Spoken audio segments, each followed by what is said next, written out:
Hello friends, welcome back. आप सभी का बहुत बहुत स्वागत है आपके अपने YouTube channel SS classes BPSC teacher में। तो जी हाँ फ्रेंड्स, अगर आप लोग बिहार में विशिष्ट शिक्षक बने हैं तो आप लोग को वेतन संरक्षण का लाभ मिलेगा।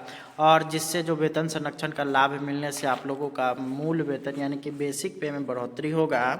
और इसको लेकर के नया मूल वेतन का जो है यहाँ पे अगर बात करिएगा तो वो उसको जो है जारी कर दिया जा चुका है। तो चलिए हम लोग आपको लेकर के चलते हैं अगले स्लाइड पे, जहाँ पे आप लोग को बताएंगे कि आप लोग को जो आप लोगों का जो वेतन संरक्षण का लाभ मिला है वो क्या है और आप लोग का नया मूल वेतन क्या होने वाला है। सारा कुछ हम लोग इस वीडियो में डिस्कशन करने वाले हैं।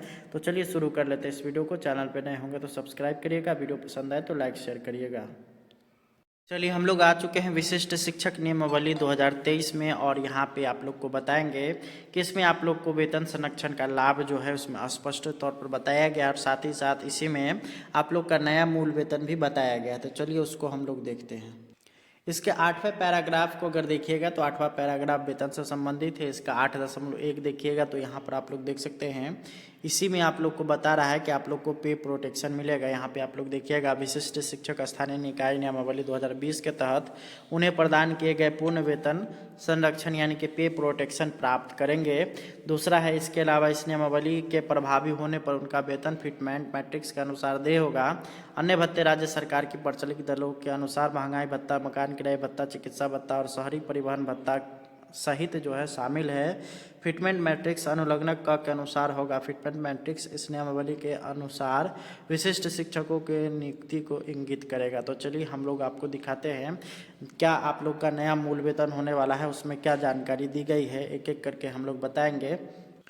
ये जो आप लोग देख रहे हैं अनुलग्नक का है फिटमेंट मैट्रिक्स, और विशिष्ट शिक्षकों की श्रेणी या प्रविष्टि भुगतान जो है वो यहाँ पे बताया गया है। फिटमेंट मैट्रिक्स की अगर बात करेगा तो इसको जो है टोटल की अगर बात करेगा तो 6 लेवल इसमें रखे गए हैं। पहला 1 to 5 है, दूसरा 6 to 8 है, तीसरा जो है वरीय 6 to 8 है, पाँचवा जो है चौथा जो है 9 10th है, उसके बाद 11 12th है, और उसके बाद छठा जो है आपका वरीय 11 12th है। तो यहाँ पे सबसे पहले 1 to 5 की अगर बात करिएगा तो जिनका भी अभी बेसिक पे 25,000 से कम है सभी का बेसिक पे 25,000 रुपया हो जाएगा। सबसे ज़्यादा इन्हीं को फ़ायदा है। और उसके बाद यहाँ पे आप लोग को अपने हिसाब से देख लेना है। अगर किसी का भी 26,210 है तो उनका 26,520 रुपया मिलेगा। 27,010 है तो उनको 27,320 मिलेगा। इसी तरह से आप लोग इसमें देख सकते हैं। और अभी यहाँ पे अगर देखिएगा तो यहाँ पे 30,750 रुपया बेसिक पे अंतिम यहाँ पे बनेगा, जो कि नियोजित शिक्षक अभी यहाँ तक पहुँचे हुए हैं। इसके आगे की अगर बात करिएगा तो इसके आगे कोई भी नियोजित शिक्षक नहीं है। वहीं 6 to 8 की अगर बात करिएगा तो जिनका भी बेसिक पे 28,000 से कम है उनका जो है यहाँ पे 28,000 बेसिक पे होने वाला है, और उसके बाद ये प्रोसेस होता चला जाएगा। और यहाँ पे अगर बात करिए कि अगर किसी का 31,510 रुपये से अगर कम है किसी का, तो उससे जो भी उनका जो है 31,510 उनका बेसिक पे हो जाएगा। ये जो चौथा कॉलम आपको दिखाई दे रहा है इसमें किसी भी शिक्षक का भी यह जो है नहीं होने वाला। ये कब होगा, जब 8 साल आपका जब हो जाएगा, पदोन्नति आपकी हो जाएगी, तब आप लोग वरीय 6 to 8 कहलाइएगा, और 6 to 8 का जो यहाँ पे आपको वेतन मिलेगा। अब वहीं अगर बात कर लेते हैं 1 to 5 की, तो 1 to 5 वाले शिक्षक जिनका जो है सेवा काल 8 वर्ष का हो जाएगा उनका भी प्रमोशन होगा।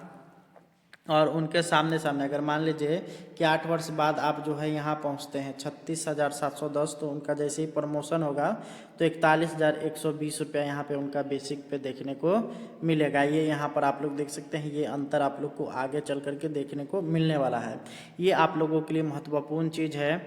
वहीं अगर देखिएगा 6 to 8 में यहाँ पे अगर बात करते हैं कि 8 वर्षों के बाद अगर किसी का भी 28,000 बेसिक पे है तो 8 वर्षों के बाद वो हो जाएंगे 34,440 रुपया। उनका जैसे ही 8 वर्ष होगा तो उनका पदोन्नति होगा तो 36,880 रुपया उनका बेसिक पे हो जाएगा। ये यहाँ पर इसमें स्पष्ट किया गया है आप लोग को प्रमोशन और साथ ही साथ पे प्रोटेक्शन की वजह से। उसके बाद वहीं अगर बात करिएगा यहाँ पर आप लोग को स्पष्ट कर दे कि जो भी शिक्षक अभी 1 to 5 में है वो 6 to 8 में जा सकते हैं 8 वर्षों के बाद, और फिर जो है उसके 8 वर्षों के बाद उनका जो है वरीय 6 to 8 में जा सकते हैं। वहीं अगर बात करिएगा 6 to 8 वाले शिक्षक की, तो 6 to 8 वाले शिक्षक 8 वर्ष जैसे ही उनकी सेवा विशिष्ट शिक्षक के तौर पर पूरा होगी तो वो वरीय में जा सकते हैं, उसके बाद फिर वो उसके आगे नहीं बढ़ सकते हैं। वहीं एक शर्त है यहाँ पे 1 to 5 से 6 to 8 जाने के लिए, यहाँ पे अगर आपका प्रमोशन के लिए पद रिक्त रहेगा तभी आपका प्रमोशन हो पाएगा, अगर रिक्त नहीं रहेगा तो आपका प्रमोशन नहीं होगा। लेकिन 6 to 8 वाले के लिए है कि उनका ऑटोमेटिक वो जो है प्रमोटेड हो जाएंगे और वरीय 6 to 8 में पहुँच जाएंगे, वो उनको यहाँ पे फ़ायदा है। वहीं 9-10 की अगर बात करेगा तो 9-10 का बेसिक पे 31,000 रुपये से स्टार्ट है। और अगर मान लेते हैं कि किसी का भी अभी जो भी 9-10 के शिक्षक है उनका भी बेसिक पे 31,000 रुपये से कम है, उनको सीधे 31,000 रुपये से जो शुरुआत होने वाला है। और यहाँ पे इनमें अगर ये 8 वर्षों तक सेवा उनका जो है पूरा हो जाता है तो फिर जो है इनको जो है फिर जो है 8 वर्ष के बाद 11-12 में जाने का मौका मिल सकता है, यदि वहाँ पद रिक्त रहता है तो प्रमोशन के आधार पर। और वहीं अगर 11-12 वाले की बात करिएगा तो इनकी शुरुआत 32,000 रुपये से है और 8 साल तक अगर इनकी सेवा जो है यहाँ पे 8 वर्ष तक की अगर ये सेवा विशिष्ट शिक्षक के तौर पर कर लेते हैं तो इनको जो है प्रमोशन दे करके वरीय 11-12 में भेज दिया जाएगा। और यहाँ पे अगर बात करिएगा 9-10 वाले की तो 9-10 वाले को 2 प्रमोशन लेने की यहाँ पे उनको मौका मिल सकता है, क्योंकि जैसे ही 9-10 में वो रहेंगे और 8 वर्षों के बाद जब उनकी सेवा हो जाएगी 8 वर्षों की, तब फिर जो है वो 11-12 में जा सकते हैं।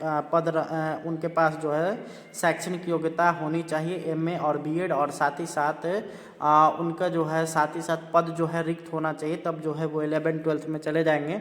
लेकिन 11-12 वाले के पास यहाँ पे थोड़ा सा एज यह है कि जैसे ही 11-12 की अगर बात करेगा तो उनकी अगर सेवा काल को अगर देखा जाए तो 8 वर्ष जैसे ही पूरा होगा वैसे ही उनको ऑटोमेटिक प्रमोशन मिल जाएगा। जैसे अगर मान लीजिए कि कोई शिक्षक अभी 32,000 बेसिक पे पर है, 8 वर्ष के बाद उनका 39,360 रुपया अगर उनका बेसिक पे बन रहा है तो वो सीधे 41,820 रुपया पर पहुँच जाएंगे। ये यहाँ पर आप लोगों के लिए स्पष्ट है। ये यहाँ पर अगर देखिएगा तो ये अच्छी चीज़ है कि इनको जो है किसी तरह का कोई भी रिक्त पद का या फिर अन्य किसी तरह का कोई भी झंझट इनके पास नहीं है, ये आसानी से यहाँ पर चले आएंगे। लेकिन वहीं अगर बात कर लेते हैं 1 to 5 से 6 to 8 में जाने के लिए आपको जो है पद रिक्त रहने की आवश्यकता है, और साथ ही साथ आपकी शैक्षणिक योग्यता BA प्लस में आपका DLED होना चाहिए या BEd होना चाहिए, ये यहाँ पर इसमें स्पष्ट है। और आप लोग का जो है रिक्त पद रहेगा तभी आपका प्रमोशन होगा। 6 to 8 वाले में एज यह है कि जो है जैसे ही 8 वर्ष की सेवा होगा आपका ऑटोमेटिक प्रमोशन हो जाएगा। 9-10 वाले में भी यही प्रोसेस है, 9-10 में से 11-12 में आप जा सकते हैं 8 वर्ष की सेवा पूर्ण होगा तो, लेकिन पद रिक्त रहने के बाद। और वहीं अगर बात करिएगा पद रिक्त रहने के बाद 8 साल के बाद आप जा सकते हैं। वहीं 11-12 की अगर बात करिएगा तो जैसे ही 8 साल की सेवा होगा वैसे ही आप लोग का जो है ऑटोमेटिक प्रमोशन देखने को मिलेगा। तो यही आप लोग का फिटमेंट मैट्रिक्स है, और जो कि आप लोग को पे प्रोटेक्शन का लाभ देता है।